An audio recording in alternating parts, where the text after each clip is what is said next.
Hi Aries, welcome to your August 2017 Love Tarot reading. It's Rena here. So as you can see, I've already laid out the cards, and it's a very interesting spread that you have here.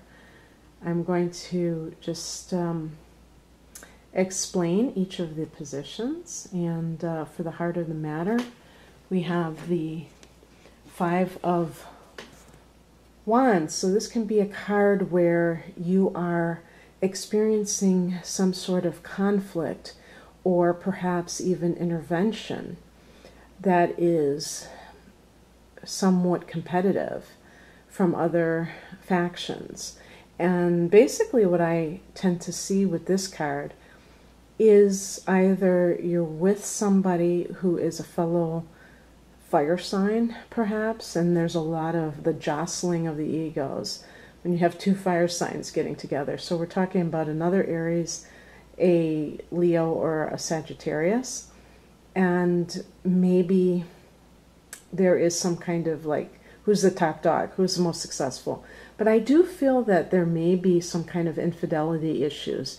When you see this card, there are multiple hands in the mix here. So there could be many people involved. I mean, when I say many, more than two.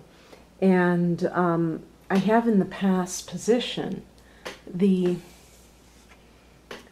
Ten of Swords, which is a card of betrayal and feeling like someone that you trusted stabbed you in the back, let you down in some way. So putting two and two together, or one and one, I'm coming up with this sense that perhaps some of you, at least, may be in an active conflict because of this. And I don't feel that you're the one who is betraying your partner and causing the conflict, because Aries tends to be very straightforward, and I don't see a lot of you sneaking around on your partner.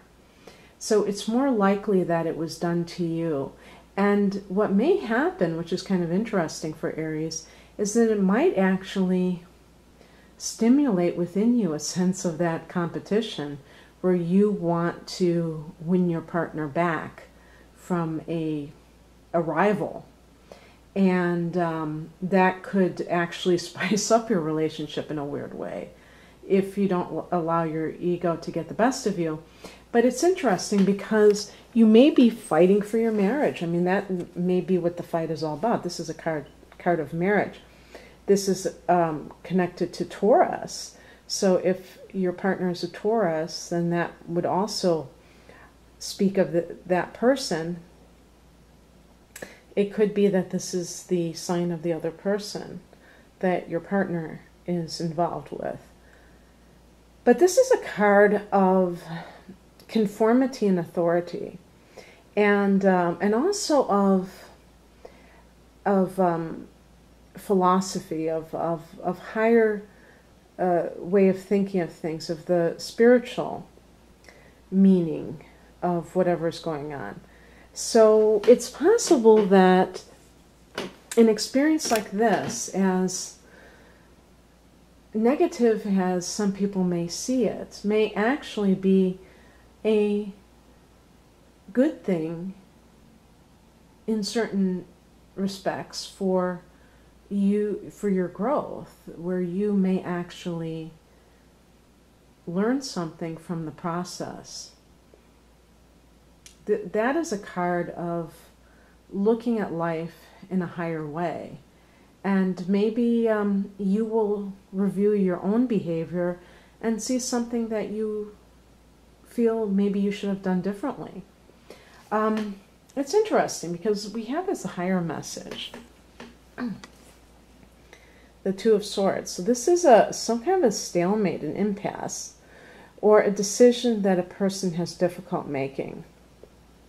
You see the moon behind the person as well as the blindfold. These are both signs that someone may not be seeing what they should be seeing. They may be in denial.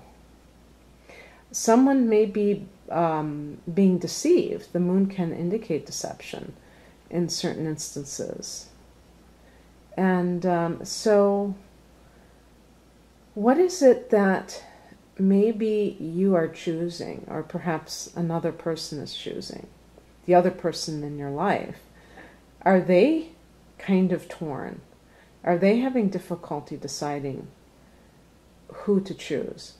I'm wondering if you are involved with somebody who is of the air element. And maybe if you are, seeing two different people, maybe one of them is an air sign, and that would be Gemini, Libra, and Librans usually are the usual suspects for Aries because they're your opposite sign, or Aquarius. And the reason I say this is because it could be that, you love somebody, but you know that they're not good for you. Maybe your partner is an air sign, and it's possible that you have a new relationship. Maybe you've met somebody new, but it hasn't taken off yet, because I did get for the challenge position the Ace of Wands. And this is the Ace of Wands in the upright position, which would be the non-challenge position, would be starting some new thing, and there's a sense of that forward movement, that the newness of it, the excitement of it, and it's in that challenge position. So something is keeping a situation from taking off. Now, in a situation like this, the logical way of looking at it would be that you are involved in a relationship, maybe even a marriage, with one person. You've met another person, but because you're still haven't resolved that marital issue, you can't move forward.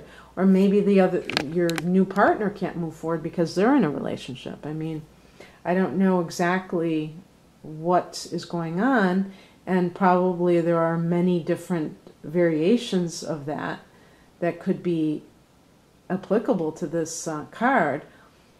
But I mean, this isn't very uncommon. It's actually very common for someone to be in a negative relationship and meeting somebody new, but they can't just drop everything and be with that person. And so the question comes up, what are you going to do? And maybe that's what that Two of Swords is about, as a spiritual question. It could be too that the Hierophant is you thinking about what is the right thing. I mean, the church told me that it's bad to be divorced, or I have children and it's wrong for me to break up the family. You may be consulting or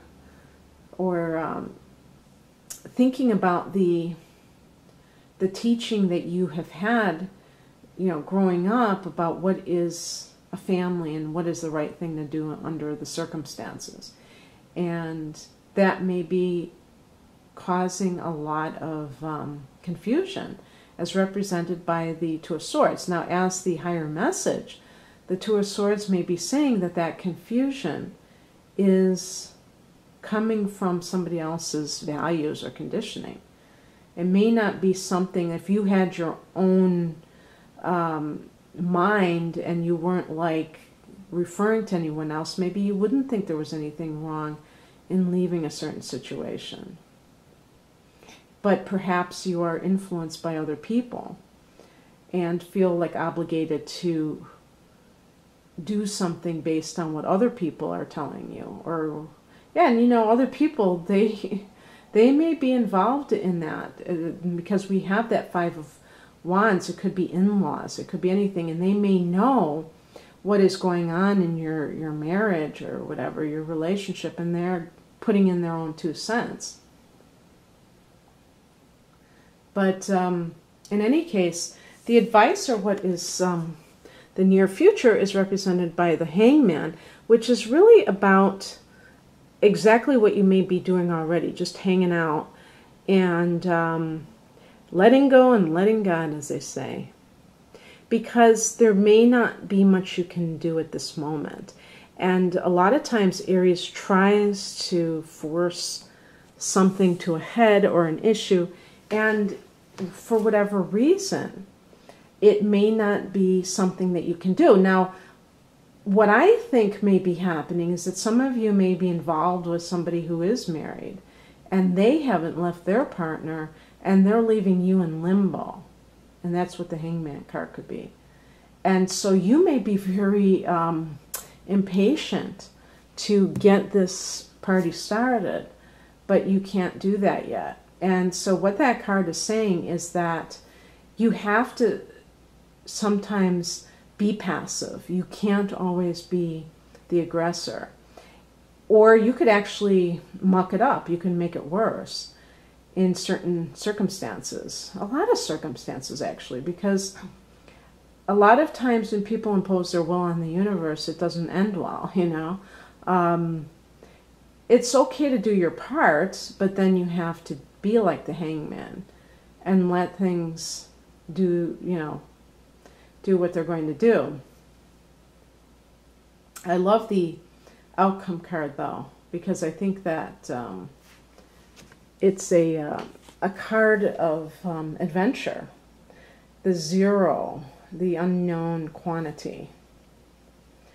The Fool card is a card of embarking on a new path without much luggage, traveling light, and that can symbolize your mental state as well, as like not having a lot of emotional baggage. And you really don't know where your journey will take you, but you are game, you are willing to see the sights and do whatever. And I could see somebody who was married for like 30 years and hasn't dated in decades, suddenly being thrusted into this kind of a new adventure and embracing it, not shying away from it. And certainly I do tend to associate the Fool card, I love that card, with Aries, but it's actually connected to the planet Uranus, and your ruling planet is Mars. Uranus is connected to Aquarius.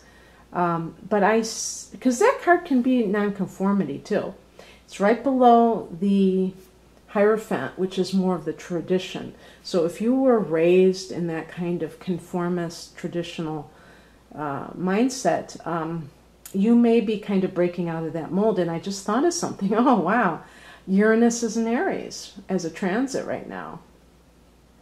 So you have a shot of that Uranian kind of unpredictable, nonconformist energy, because your sun is in conjunction with the transiting Uranus.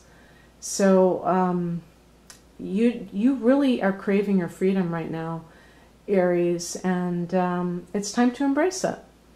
So I hope you enjoyed this, and if you'd like a private reading, please click on the link below. Otherwise, have a terrific August. Bye.